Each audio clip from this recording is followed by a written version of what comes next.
Yeah, but test 1 2 3 test 1 2 3.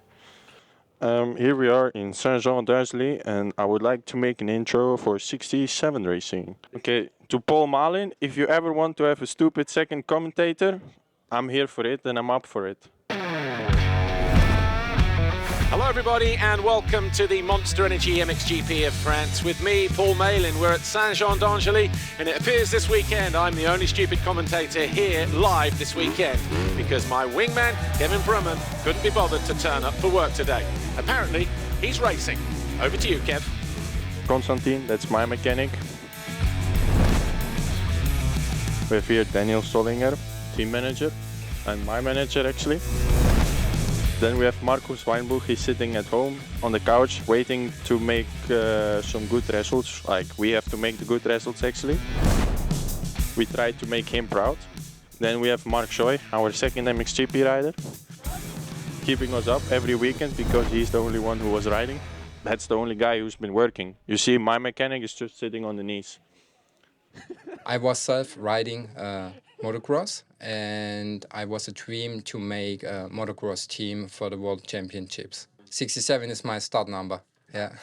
And then make with my wife a logo, and then we create the 67 team, yeah.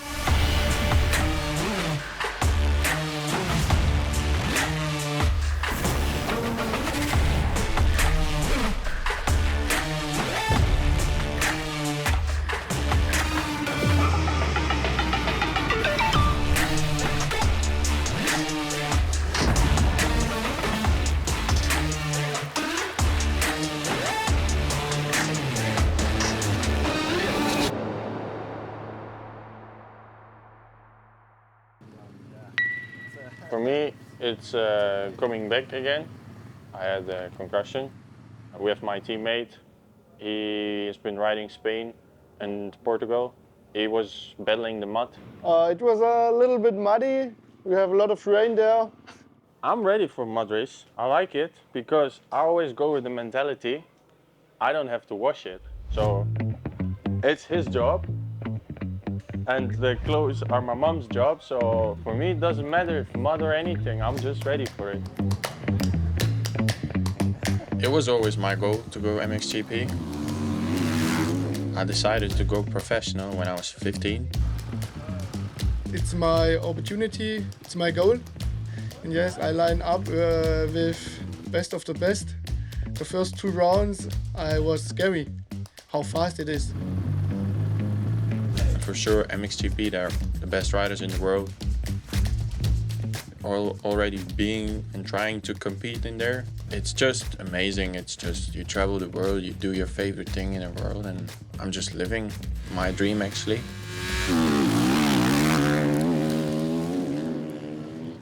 Did I made you full of mud or what? I slipped away. I was already, before I wanted to start, I wanted to tell you, I think it's not a good point to start there. You just told me like you want to have the feeling back from riding, so I'll just give you the stones.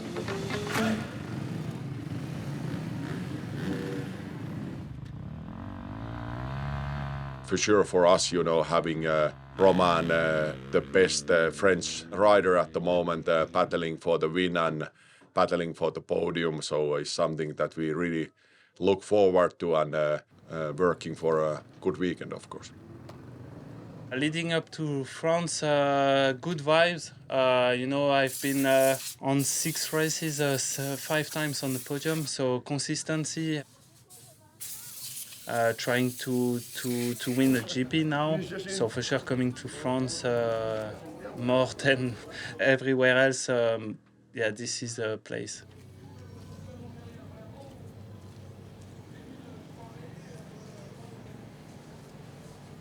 Yeah, it's good to be able to take the camper sometimes because yeah, as we have a daughter now, it makes it more easy, especially in France. It's a good show. It's a good show, so nice that also she can see that. Even if she's small, I think now she starts to understand a little bit what Dad is doing. It's nice. It's nice. Big weekend, but it's a good experience. Who's the chef between you and your girlfriend? The chef. There's no chef. There is no chef, but if it needs to be one, I am the chef. Beginning, I was cooking because I was by myself in Belgium. Yeah, when I met my girlfriend, then I was still cooking a little bit. And then it became quick to her turn. And then since years and years and years, I'm not cooking.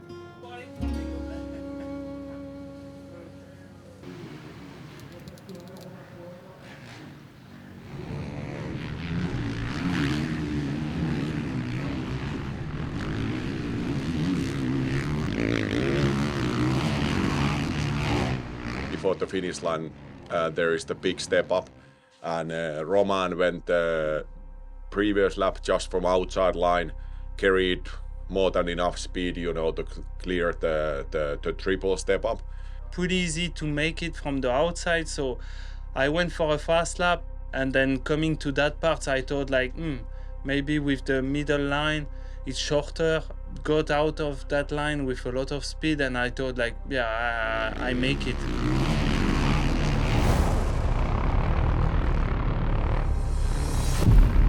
Yeah, in the air I saw that I was a little bit short, but I didn't thought that the impact would be so big. I saw it actually live, and I thought that that's gonna hurt.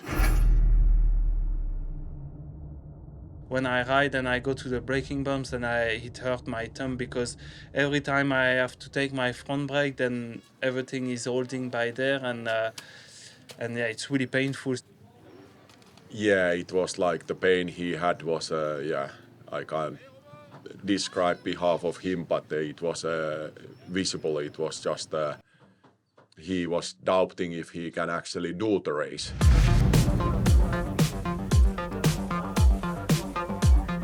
Romain Febvre, how difficult is this French Grand Prix going to be for the home rider? Still lining up, despite that 17th in time practice. And at the top of the hill, it's the two Kawasaki's, and it's Febvre who leads from his teammate Seewer. So I thought like I have a chance to score points, and it's what I tried to do. Came up short, hand fell off the handlebar in free practice this morning. He's been a little bit off the pace, but all of a sudden, give him a good start, and he's right there leading, right in front of his home fans. Like to go from maybe not riding to winning a qualifying race, I was really surprised. Romain Febvre absolutely pumped that he's managed to win this Ram qualifying race here at home at Saint-Jean-d'Angely against the odds.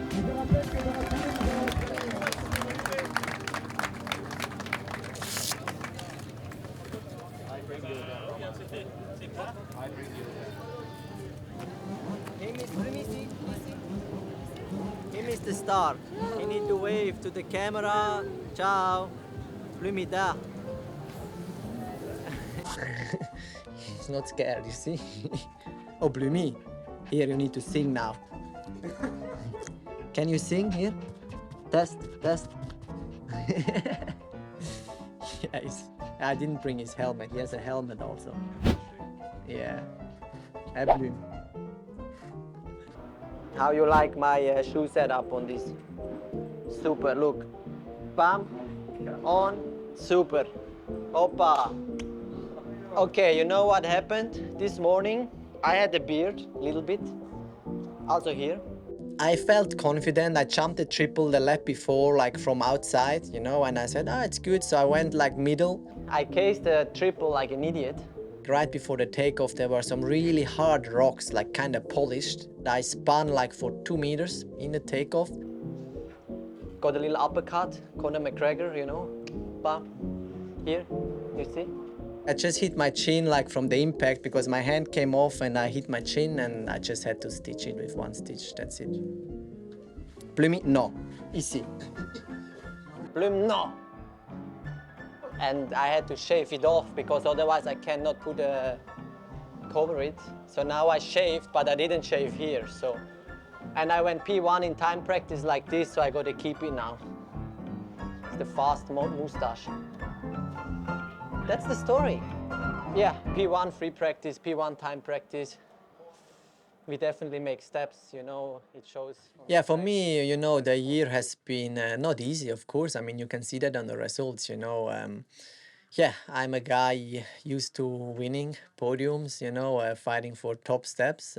But yeah, this year it's been tough, but it's, you know, somehow also a little bit expected because I changed the team after many, many years. You know, you get used to a manufacturer, and now I'm on a cover, and it's just the weight is on a different place, you know, the engine reacts a bit different, and the bike is different to ride in corners, you know, but it comes down to details, you know, engine details, chassis details, and just to figure out that puzzle, you know, yeah, it just takes time. I'm not there yet, you know, but step by step, I'm coming closer, I feel it, and I think sooner or later we are ready again to fight for wins and podiums, you know.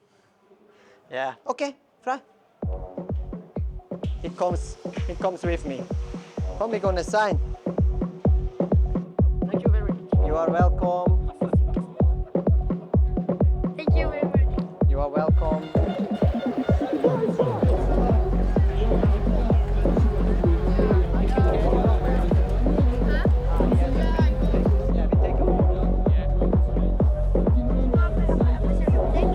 You are welcome.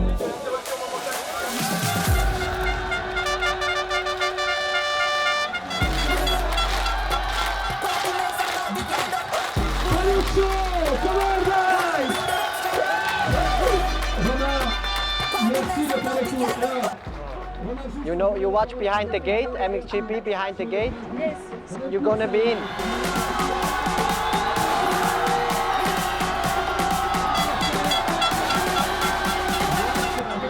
Bloom, my bodyguard left. Bloom. He's inside. He went inside by himself. He's holding on.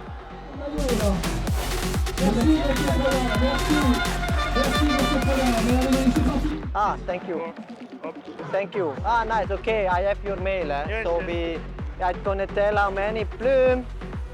The bodyguard is back.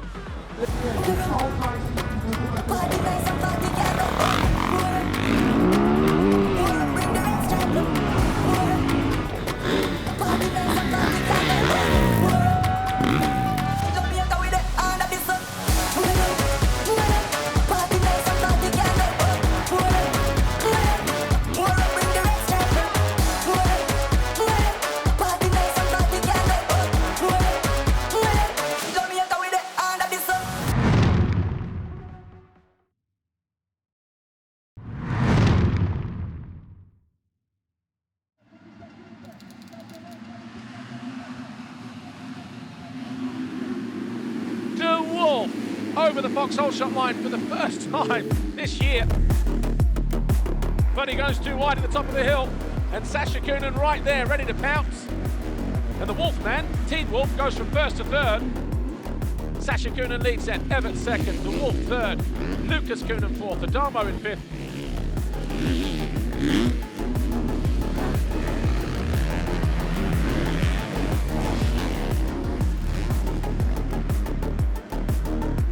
Game on here. Oh, both riders go down. Everett's folded the front. He felt the pressure from Kai de Wolf. De Wolf goes down. Couldn't avoid Everett.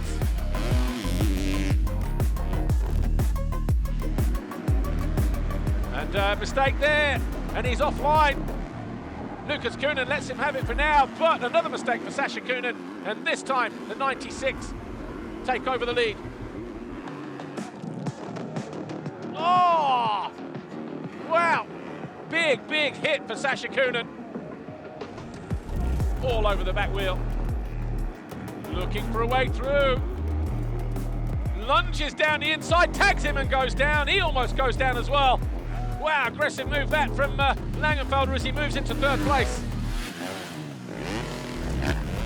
And he's in there. And De Wolf does tag the wheel, and he does take over third place.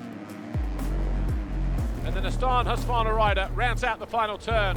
And Lucas Koonin takes his third race win of the season. He wins race one here at Saint-Jean d'Angely.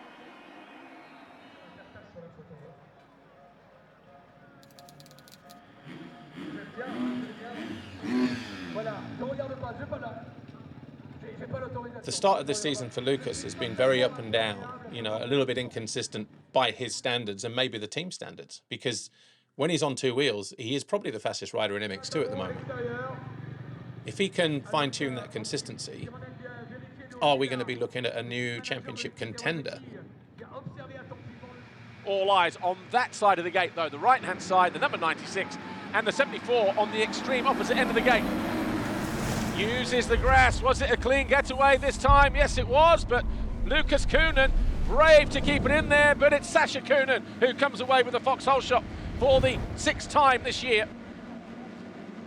Looking to go around the outside. Yes, they've fluffed up the track in one or two areas and already making inroads. And going past Langenfelder, the 96, Lucas Koenen around the outside, moves into 3rd, already pushing the envelope, and he does move into 2nd place through the right-hander up the hill. Koenen on a charge early. All eyes on the battle between the 19 and the 96, just like it was in race 1. And once again, Lucas Koenen making light work of his twin brother as he takes over the lead on lap 2. When he got to the front and just started to pull away, no one saw him, even when the rain really started to come down in the latter stages, to the point everybody just backed it off except him. His mind, his focus was just on racing and winning and being consistent, hitting his marks. That's exactly what he did. He's not here to mess around, he's here to win races. MX2 needs to watch out because there's a new kid on the prowl, and he's hungry for that red plate.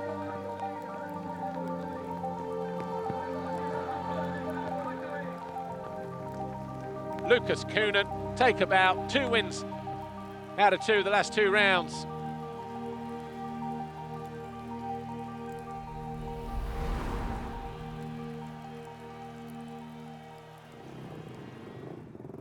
The fans are on their feet. They're expecting big things from Romain Febvre, of course. Romain Febvre on pole at his home Grand Prix here. With drier weather conditions, is he going to be at a handicap with that right thumb injury when his hand came off the handlebar on an uphill triple in the free practice session? 1 minute.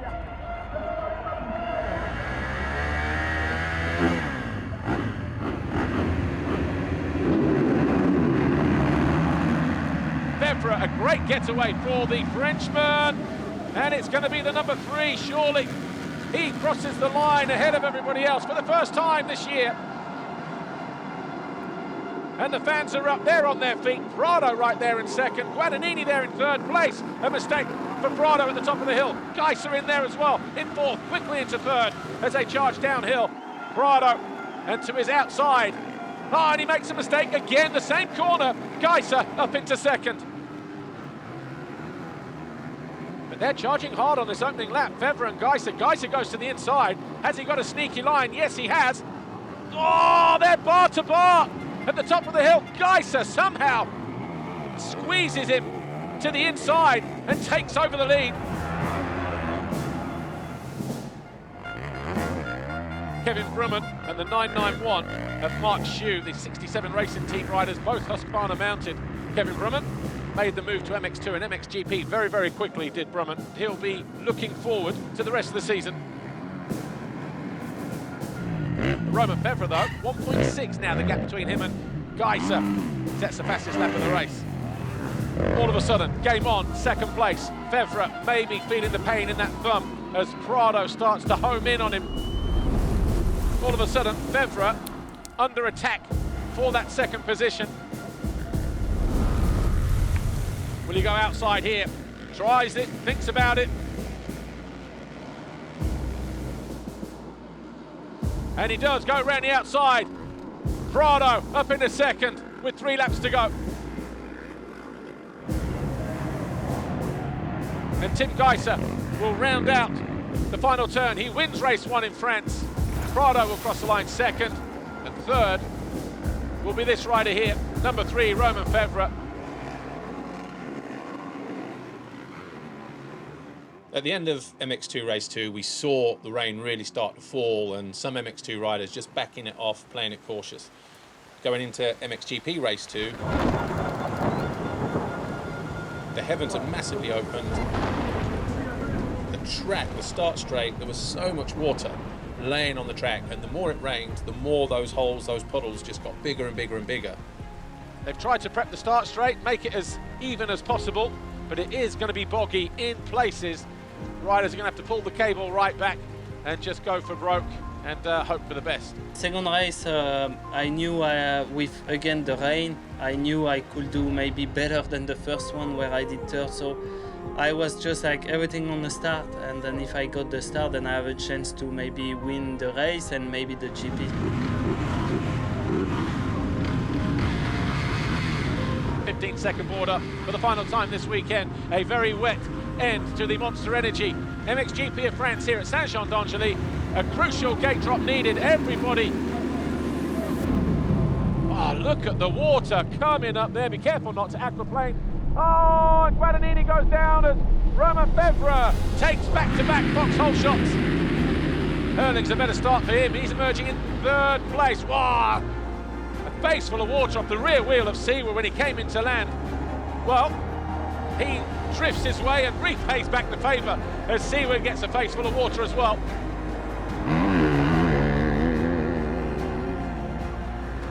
Surprisingly though, the more it rains on a track like that, the ground becomes a lot more diluted, so you've got a lot more freedom to move across the track because the dirt isn't as sticky.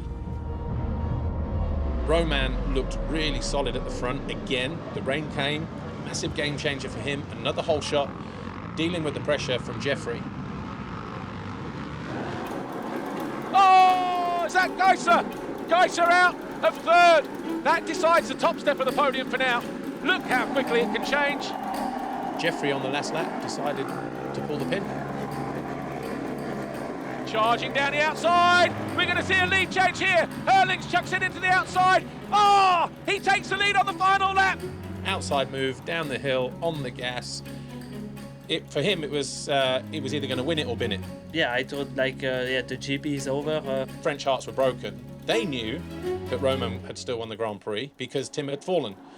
But Romain didn't know. I wonder if Romain Febvre knows he still has the Grand Prix victory in his pocket. But the checkered flag falls for Jeffrey Hurlings. A massive win for the Bullet and the Red Bull KTM. But Romain Febvre will win the French Grand Prix, the Monster Energy French Grand Prix here. He doesn't know it yet. I look back to see who was coming, and then I didn't saw anyone, so I thought like maybe guys had a crash or something like this, and then just check to someone to tell me if I win or not, and then they all said I have won the GP. So that's the moment Romain Febvre found out that he wins the Grand Prix here, the Monster Energy MXGP of France.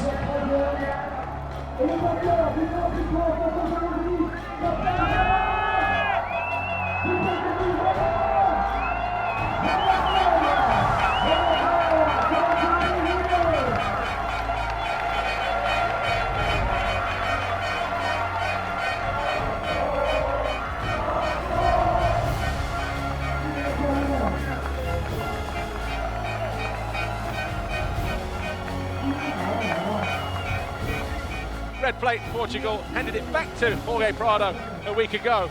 It's now back on the Honda of Tim Geiser. This time he gets to appreciate it. Last time it was that man there that picked it up on his behalf, but Tim Geiser is your new championship leader.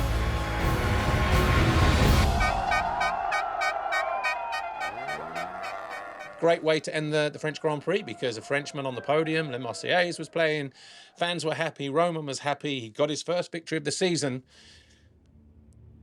Until he didn't. Everything was good till the press conference. When I heard that Romain finished second, you know, of course I was disappointed for him because he definitely deserved the win considering what was going on. At the track he won it, that's the reality. A rider went down on the uphill double and then there were waved yellows. Jeremy Seewer and Kevin Brumann both jumped on these waved yellows. They were docked 2 positions. That promoted Geiser and Prado 2 positions. And that meant that Tim Geiser, with a first and a fourth, not a first and a sixth, topped the podium by a point. So sometimes when we have a situation as we had last weekend, it will take us some time to check what happened, to verify in such difficult situation the riders. On television you could barely see the number of the riders. Obviously sometimes those penalties carry bad side effects, as we saw in Saint-Jean last weekend, but it was not our intention. We are going to implement the rules so that the riders will still be penalized for not respecting the signal. However, all the riders will not gain positions. Sometimes you're just in the wrong moment, in the wrong place. In these conditions, if you let us race, this shouldn't be a penalty. But then they say there is no gray area, which I understand. There shouldn't be gray area in rules. Rule is rule. It's not that I'm super angry on that. I mean, okay, they took the decision, they take the penalty. Mistakes happen, but for me, we need to learn for the future to make the sport safer. Yeah, no, yeah, except that situation, and of course, like it's a situation of a moment. So, like I say, like what happened in France, I will say it stay in France, and that's it. And now we are looking forward and yeah, ready for Germany, the next one.